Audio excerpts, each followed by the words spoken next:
How are you, Dr. Prince? We're over here trying to survive and thrive. I do want to touch on a little topic that I think will be of importance to you. Oh, Today, I think the high is going to be about 81, 82 here in Austin, Texas. Hence why I'm wearing my tropical uniforms for today. this is for you. That's me. I'm just Look, I making got a blanket on. It's cold. That's just mean. How you gonna start like that? Don't even bring out your cards for collaboration and connection. You just leave that right there if you're gonna start with it's 81 here today, knowing it's like 20 here today. Oh, that's just, wrong. just think. Around July, we're gonna be melting. I'm gonna be like We're hot gonna before the be sun. melting. Chicago melts into like, get out of here. We haven't been on this podcast in weeks, and you gonna open up with this 81 today? Get out of here. That's mean. Well, how y'all doing up there in Chi-Town? I don't even want to talk about it. You are rude, wrong, and mean. It's 81. Get out of here. Why don't y'all fix y'all thermal grid? How about that? No. Good times, Dr. Helm. That's And wrong. it is good to see you bundled up. 81. No, it is 20. I got gloves. Oh, You see that sunshine no, I just don't. hitting. Please. 'Cause I am I offended. don't see nothing. Wow. I don't see We're not nothing. friends. We are not friends. No. Well, I still love you, Dr. Helm, no matter what. Thanks. Uh, well, cool. We have a series of topics to discuss today. It's been a few weeks since we've been able to join folks Yes. online, but we're glad to be with you today. I think we have some hot topics to discuss. There's been a lot going on. It sure So has been. I had a hard time willing it down. Like, what are we going to talk about? So much, Yeah. so much. But we have some hot topics. Our sexual health topic today is going to be how to talk to your kids about sex and sexual health. Yep. Because there is a way and there's a There is a wrong way. way. Yes, there is. Yes. The uh, wrong way is not to do it at all. That's wrong. Yes. exactly. And then we want to talk a little bit because we touched on this, but I think it's good to come back to it. AI use for mental health stuff because it's a Yes. thing. Um, Yeah, and it's and it's becoming an increasingly a thing. yes, yes. And then I want to talk about electability in politics, something that comes up typically when women, people of color are running for office. And the people ask this question, are they electable? And so we Mhm. wanted to touch on that. And our side eye today is the whole entire State of the Union dress and just so many things. And let's put it out there. Neither one of us watched it No, we didn't for watch good it. reason. No. Yes, and I But don't feel badly about it. Yes. we'll get to that. We'll get to that. Yes. And Yes. so let's do this one for our Djembe card today. Okay. Are you We're gonna gonna do the do jingle? I don't I want keep to on do the forgetting. jingle. I'll Gonna get do okay. the Definitely jingle. next week I will put it on there so we can sing and dance and all that. Okay. But this Okay. one for today, actions I'm taking to create more fairness and justice are blank and blank, blank and blank. Yeah. You want to go first or? Sure. Sometimes you can get sick of working within a system to make change because systems can be exhausting because they're slow to change. So you can either say, screw the system and quit, right? Or you can work within the system. And I think I do both. Sometimes I get exhausted and I quit. And then other times I am engaged in working within a system to make change within the system. And I think I often fight for fairness and justice by speaking out. I do it Yep. in my teaching, I do it with colleagues. So I think that's what I would say. And working within a system to make change because you frequently can't make change if you're not a part of it. Right, and I'm really glad you mentioned that because I share your insights. Because I have friends who are activists who are working outside of the system, and I've tended to work in the system, whether it be in higher education, the Yeah. business culture, politics, and that's my way is bringing that I think the perspectives of people like you and me into those spaces that oftentimes don't get, and so I think that speaking up and not being being passionate, but and being truth tellers. And for me, another way to do that is I post a lot of things on social media. I'm not sure Mhm. how effective that always is, but I like to share ideas. I'm one of those. I think it's a maven, is what they talk about. It's a person who likes to share information with others, Okay. and so that's one of the ways I try to make a difference and promote those ideas. Well, cool. So let's get into our first topic. And I do want to start with the sexual health topic of how to talk to your kids about sex and sexual health.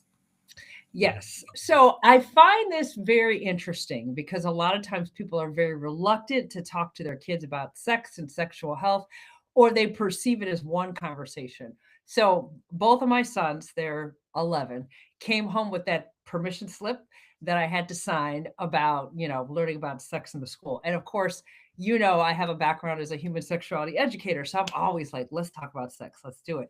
And my own children do not want to talk to me about sex. It's very frustrating because I stand ready, right? And have always kind of talked to them about it. They kind of don't want to hear it.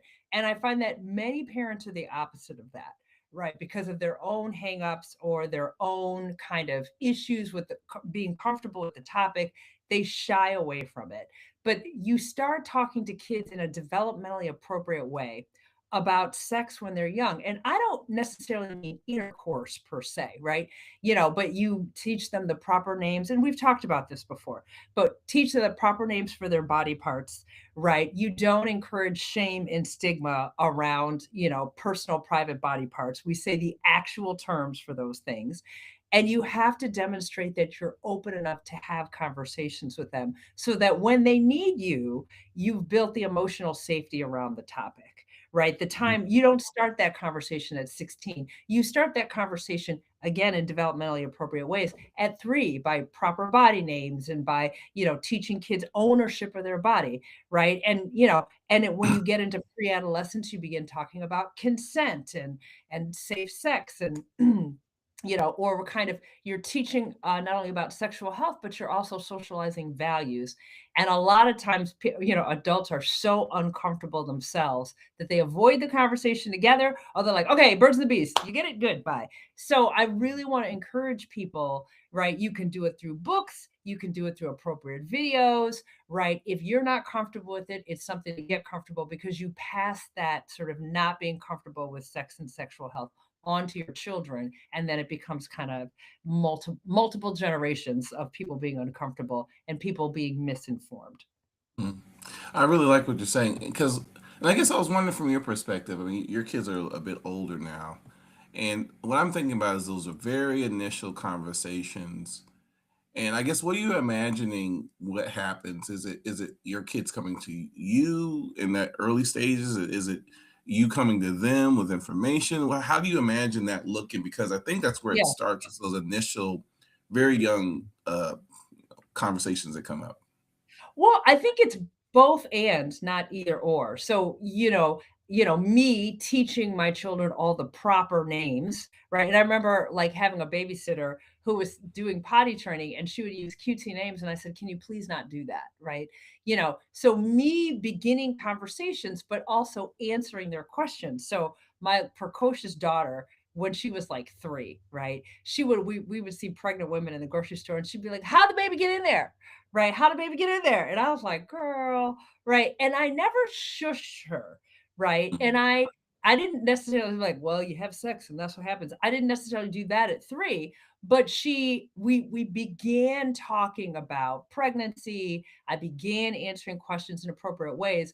And then as she got older, right, we began sort of having more serious, in-depth conversations about it. I bought her books and we went over any questions that she had, and so it's both and, but that you start those conversations when they're small and you continue them. It's not a one time thing. And in there, you can also talk about sexual health and hygiene. My Mhm. sons are still working on hygiene, like brushing their teeth, but whatever. Right. So I think it's a culture that you create with your children. So help me out with this piece because you're a mom. You know what's up, and we are trying our best to remove the shame and maybe doubt or whatever things that I think we're concerned about with our children. But our kids still seem to be uh, Yeah. uncomfortable to have those conversations. And then parents, even I imagine you, there's still some things that you're like, all right, let me get ready to have this conversation.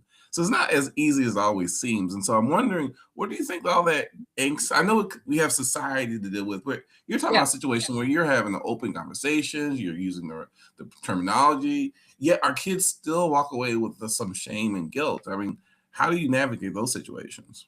So I don't know if you could ever completely wipe it away because they're going to get some of that from society values, sometimes religion and things like that. But you still want, and some of it's developmental too, right? Like if you remember being, 10, and if somebody said the word breast in class, people are like, he said the word, right?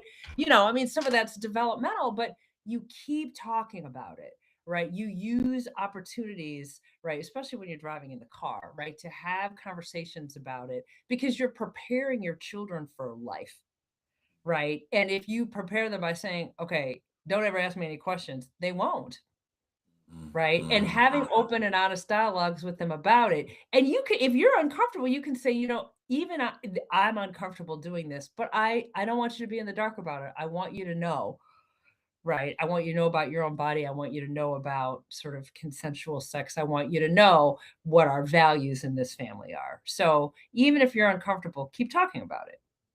Because my impression, and I might be wrong here, my impression is that for a lot of people, it doesn't come up for conversation until some of the things, the basic things you're talking about earlier, potty training, someone gets hurt, something comes up in You got to create conversation. the conversation. Right, you do. Because Yeah. it seems like what's happening is that it's not until the third or fourth grade when they have to sign a form or there's a health class where the topic's going to come up around Yeah. birthing. Here in Texas is usually that it might be the senior year when they're talking about having babies in senior year. You're like, senior year, really? Yeah. But for a Yeah. lot of people, that's when it's happening, and that's when Yeah. and so I'm wondering. Okay, you're a parent. Maybe didn't go about the right way, but now you got this letter, and you're like, wait a minute, we should have had this conversation a while ago, and I forgot Yeah. or whatever. Well, have it. What do you?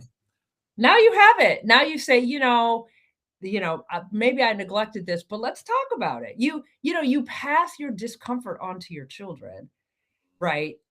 If you're avoiding the topic, and if you think kids aren't thinking about it or talking about it or exposed to it, they are, right? And so you want to shape the narrative around that by having those conversations. So, I put my sons to bed last night and they're like, you got to sign this permission slip. Okay. So they can get their sex ed, right? And they're in the sixth grade. And I said, if you ever have any questions, I'm happy to answer them. And I have talked to them about it. Like I said, they're not even all that receptive, which I'm like disappointed because I stand ready, right?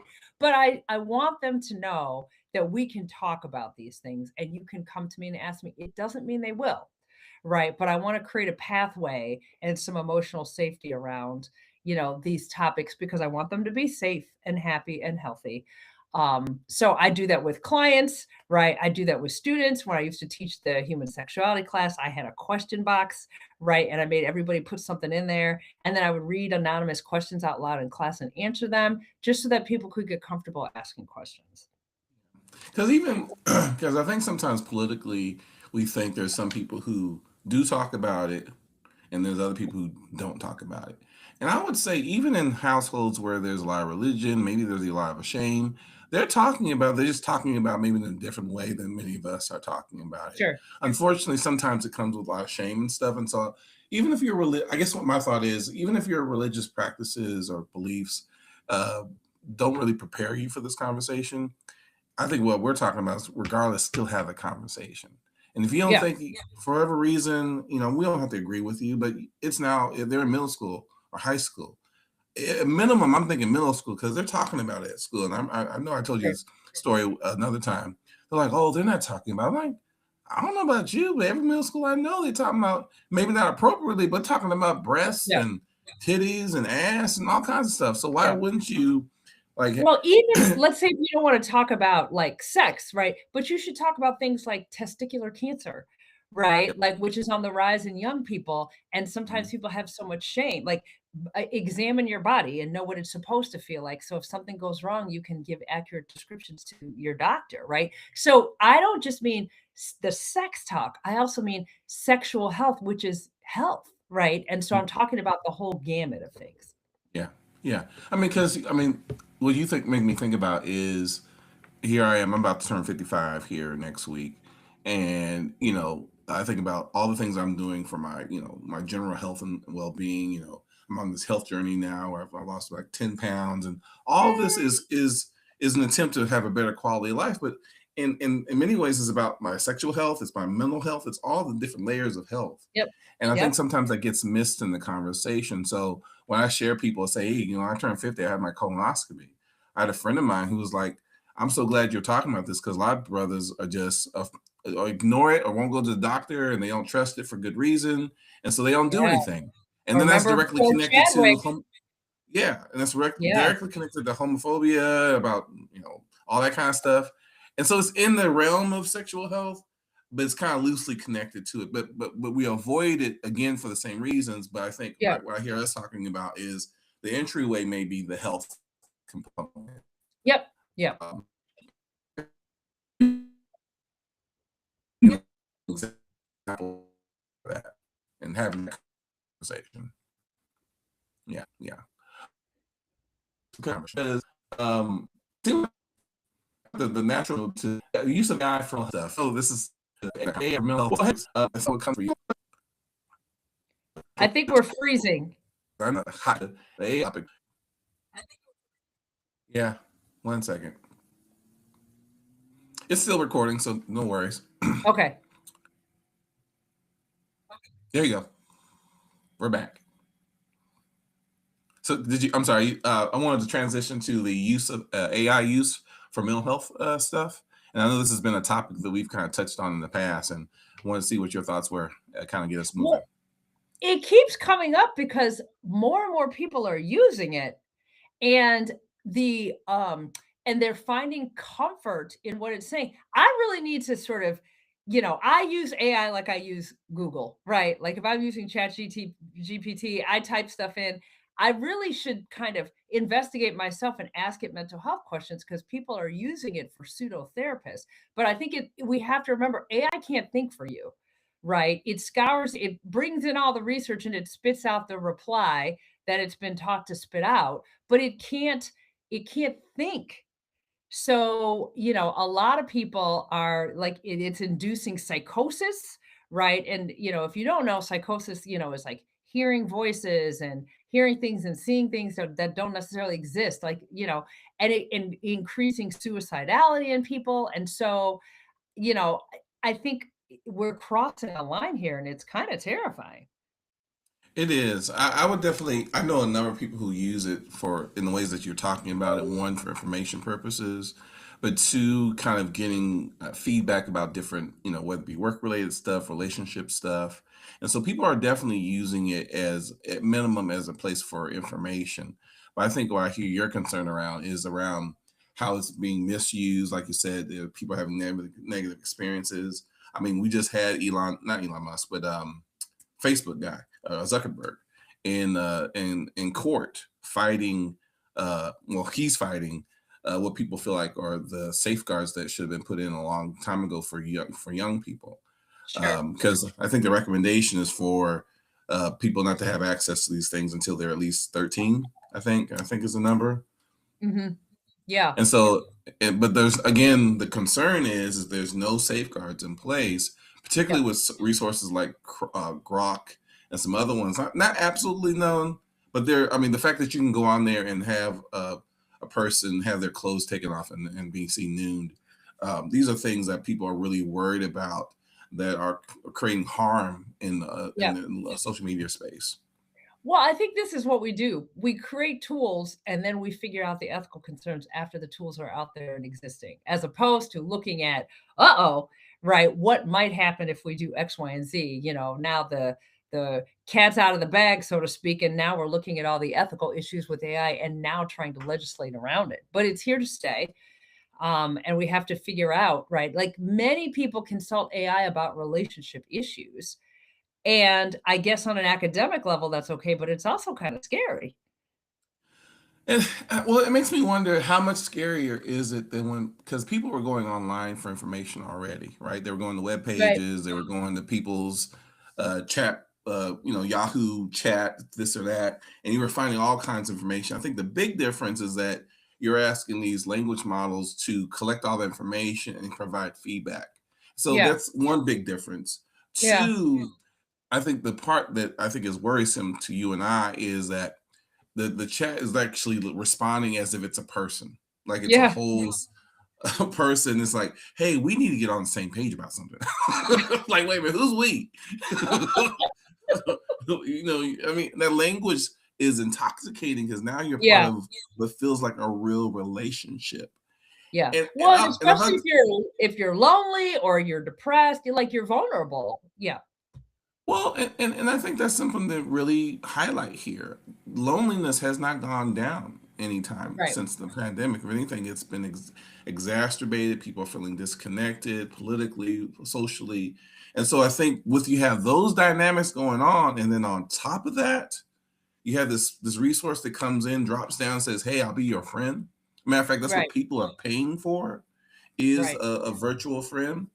And I guess this is my anxiety.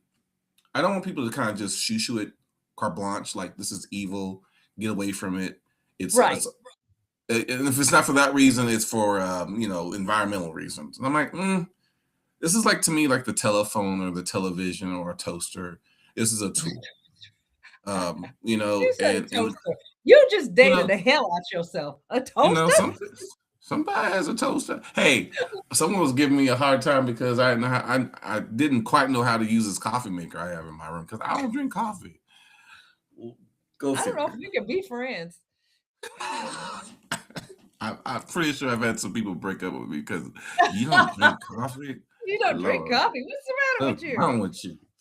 But this is to me is the bigger problem with all of this. Government's role in these situations, whether it was the invention of electricity, taking photos, so on and so forth, they came in to say, "Hey, here are some safeguards we need to have in place because we notice people are dying, Right. and we need to save them from themselves. Yeah. So here's some guardrails to help make sure you're safe." So whether it's the environmental stuff, making sure you have, the overuse of our water and electricity and stuff like that, or Yeah. the safeguards we're talking about here about, because you can train the AI to say, look, I don't want you to pump my head up. I want you to tell me the truth. I need you to Right. give me concrete information. I need you to stop referring to yourself like a person because you're not.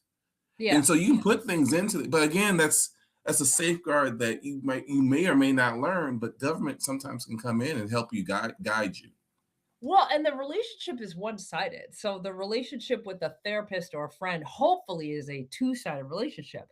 But with AI, it's one-sided. You are projecting, right, that you have a real relationship with a chatbot. And this is not a judgment, but you're projecting your feelings on what the relationship is. We might argue that people do that with real relationships too. But you're getting back what you're putting in, and that in itself is addictive. Well, and another thing you're making me think about is that again, when you're dealing with a professional, there's some guardrails around that, right? There's the law. Uh, right now, these are businesses whose main priority is making profit. And Yes. so if their goal is profitability and is a question of whether we should put the safeguarder in or not, some companies are choosing not, others are choosing not of doing it. And so there's a question of what resources you're going to use. Are certain ones more safer than others? And so I think when the goal is about profitability, I think that's where people should be really concerned about. And Yeah. hence why I'm focusing on government. Not that we should just trust government all the time. I'm just suggesting because right now the government's not actually doing much to put in safeguards. Not at all. Right. Um, and so I think that's for me, that's the big challenge. And just like everything else, I mean, I remember doing classes. I'm dating myself. I remember doing classes in the community about teaching how people to use a mouse on a computer. You are totally dating yourself. Yes, this is when in my youth, my youths. Uh, You use a mouse. this is called a mouse, This and is you a do mouse. like this, Yes. and you click. And if you have an apple, you click it once. If you have you click Oh, it twice. And, all that kind of, but I think we have to be okay with that. Not everyone's knowing how to use these resources in a way that actually serves their needs. And so I think that's, and particularly when it comes to mental health stuff, that's the tricky piece. I think Yeah. people, I don't know. That's one of the things that I kind of land on. I think we have to Any other keep thoughts you watching. got? Yeah. I'm sorry. Well, no, I think we just have to keep watching to see what happens, like, especially Mhm. in mental health. So, Yeah. Well, and yeah. I think that's where people like you and me have to keep our finger on the pulse. Yeah. And I mean, matter of fact, I was just having a conversation with a professor about how are they dealing with plagiarism and stuff like that with writing, because that was the way that you could tell someone was doing their work Yeah. as they wrote a paper. Right now, you can just go to ChatGPT, I won't boom. even as a professor, I won't even go down that rabbit hole because we're pulling our hair out because you can't always Yeah, tell. And so I'm yeah. like, am I actually grading your work? And you can't always tell. So let's not even. That's a whole other headache. Yes. It is. Well, I'll tell you Yeah. this. I'll tell you this. What this person from Penn State talked about says, well, what they're doing is spending less time on the paper that they've Yeah. supposedly written, and And more more time on trying to what. catch them. Yes. Right, but spending more time on the prompts that they're using to create the document. And so what they're Yeah. really wanting to know is, how did you go? What was your thinking process? What did you use to get to this product that Yeah. you have? And they grade them on that. And so I'm like, I don't know how you do that, but that's an interesting way of approaching it to kind of deal with this AI phenomenon that we're in at right now. Yeah. Um, well, cool. Let's touch one more topic and then we'll go to our side eye. Okay, Uh, dokie. Electability in politics. What you got to say about that?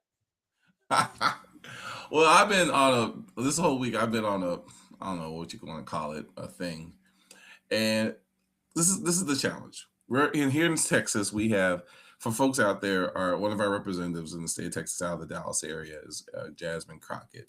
She's a lawyer, very talented. She famously become nationally known because of an interaction she had with Margaret Taylor Greene.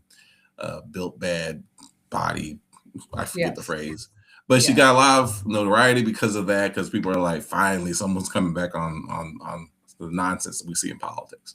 So now she's running for senator. She announced back in November, December, she's running against James Tallarico, who is as far as we know, male, white, relatively younger guy in the actually Austin area, out in Round Rock. And Okay.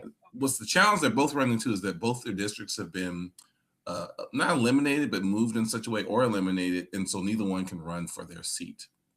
Oh. Tallarico is on the state level. Uh, um, Crockett is on the federal, in the House. Okay. So they're running against each other. Everyone seems to love them, thinks they're great.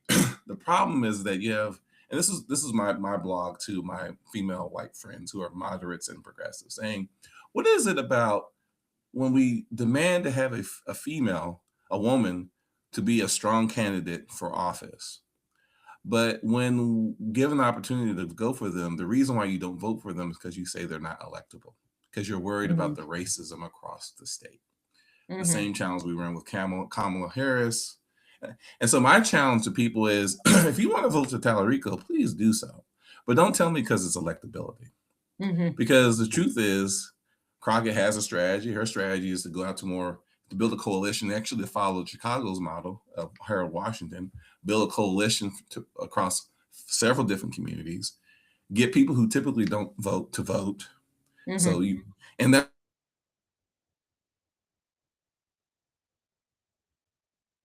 that's really her strategy, is Republicans and some conservatives to vote for him. And he's Mhm. best positioned to that.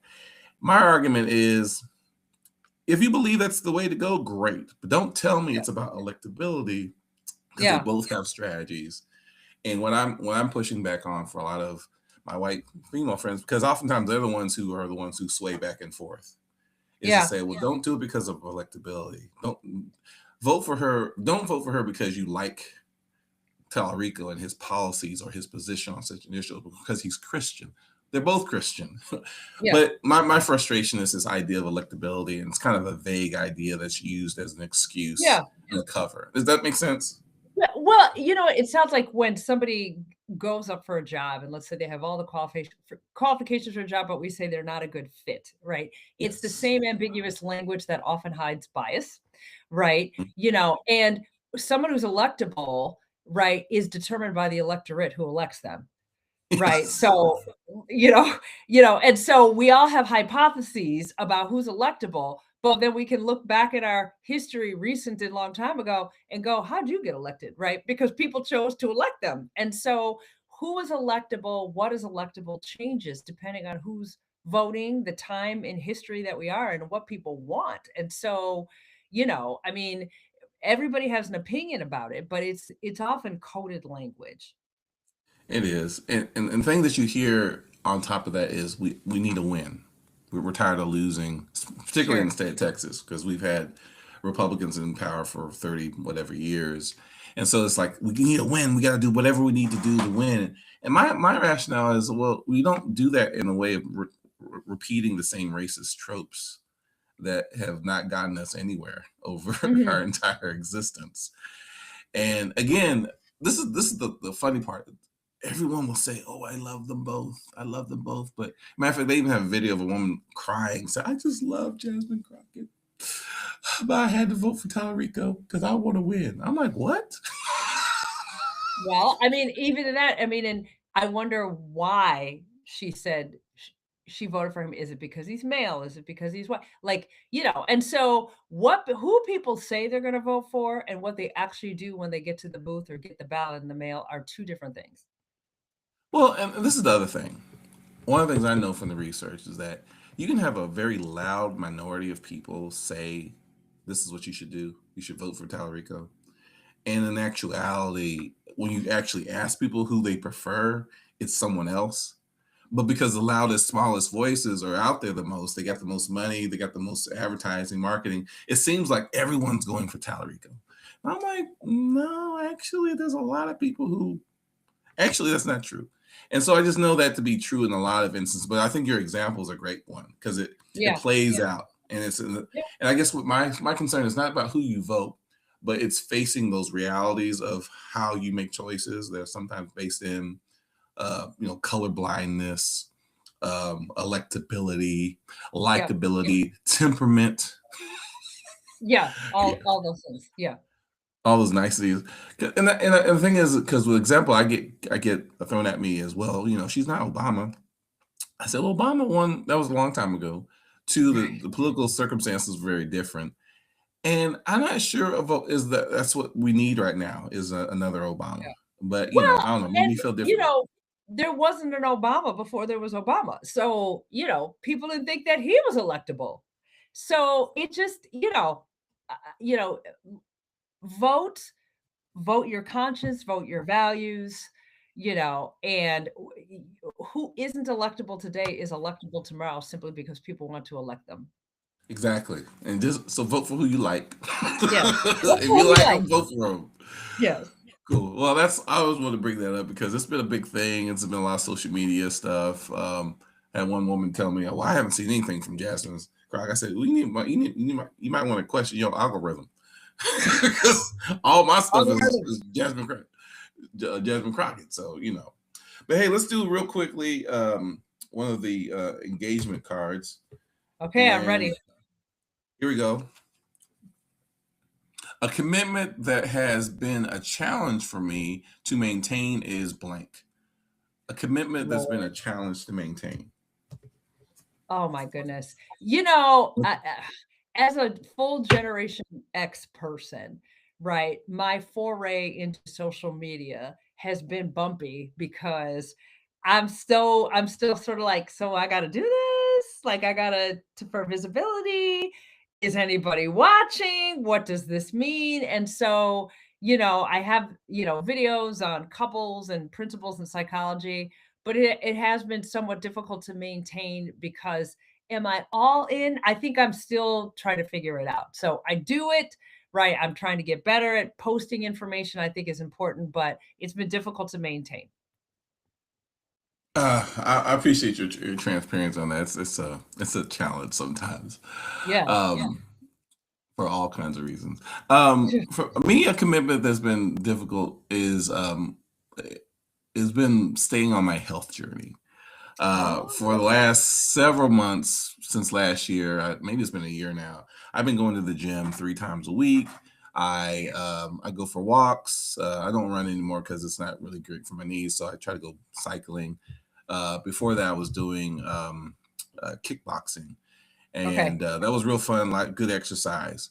But what I noticed is my weight wasn't going down. I was like, "Son of a bitch, this is some bull." And this is no. So okay, there's one thing for your weight not to go down. It's another thing for your clothes not to fit you right. Okay. So your weight can go up, but if your clothes feel good, you're covering up the things. Things are not poking out. You know, and when I was at the gym and my belly's poking out the bottom, I was like, you know what? It's time to stop. You've been lifting weights though? You've been lifting heavy weights? Oh yeah, and Yeah. the doctors say you're supposed to do that. I'm trying to keep Yeah, these bones strong. So that's a right. lot of good things, right? Yes, But yes. then I was like, you know what? I need to work on the eating part of it because that's what's going to make the difference.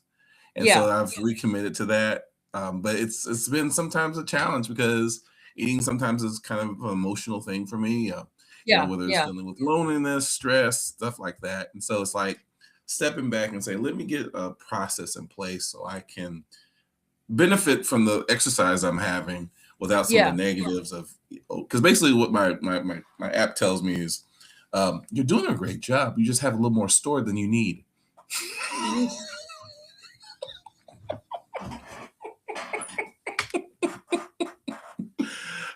So now I'm It's trying to burn hard it out here off. in these streets. It's hard out here in these streets. It's hard. Well, You got more than good you need for you stored. for continuing to be on the path because once it becomes a habit, right? It's not about it's I think it's always about consistency, which is the hardest Yes, part.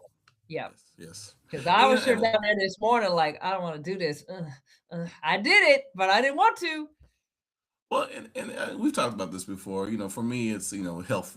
I have family has a tradition of having a lot of health challenges. Yep. Mom was Mine too. diabetic and all that stuff, right? Yep. But the one thing my mom did for me, I think, and whether she knew it intentionally or not, one of the things she kept me active. She kept me in sports.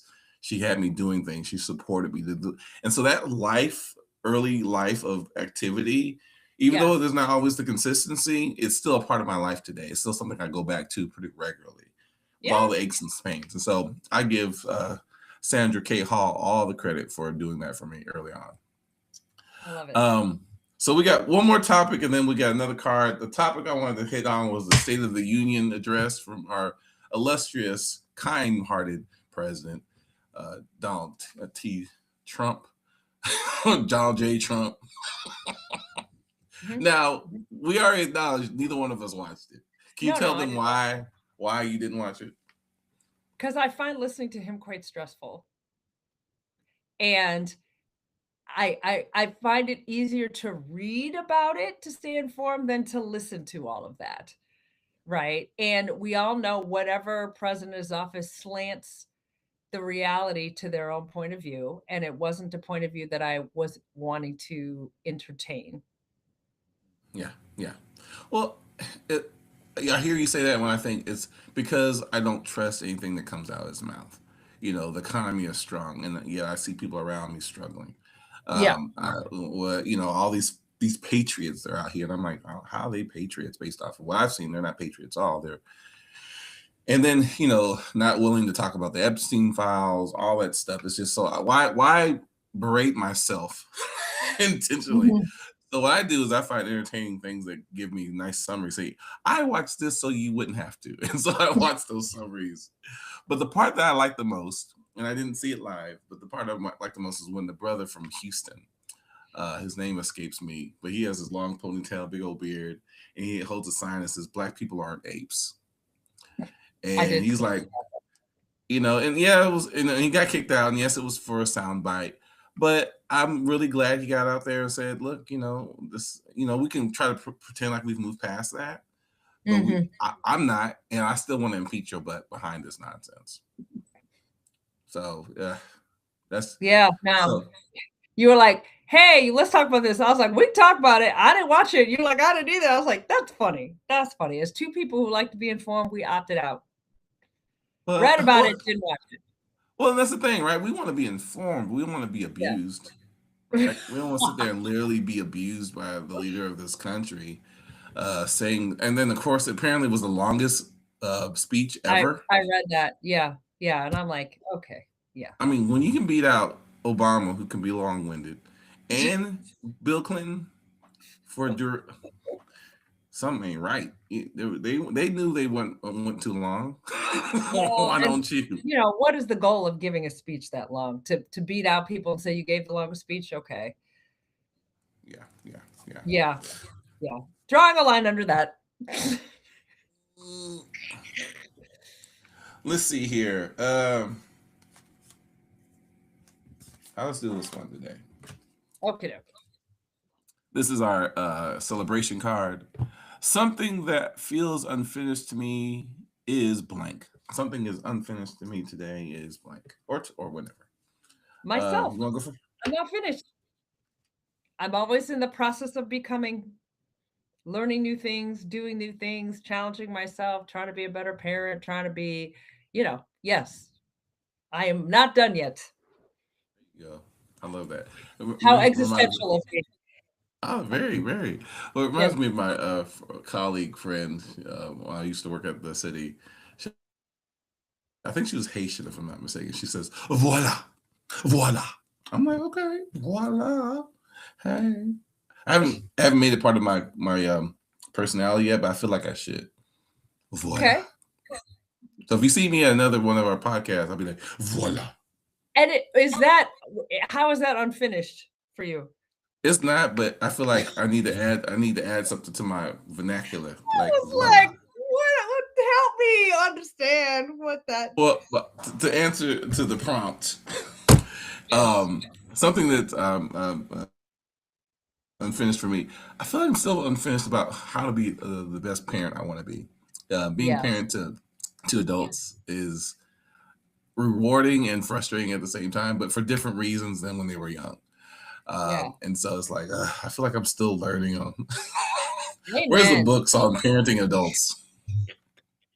I think trying to be a good parent is a lifelong process because their needs change and you change. And, you know, I don't think we're ever satisfied with who we are as parents because it's one of the most important things that you do if you are one. So, That's how I feel. There's some people say, "My job is done." I'm like,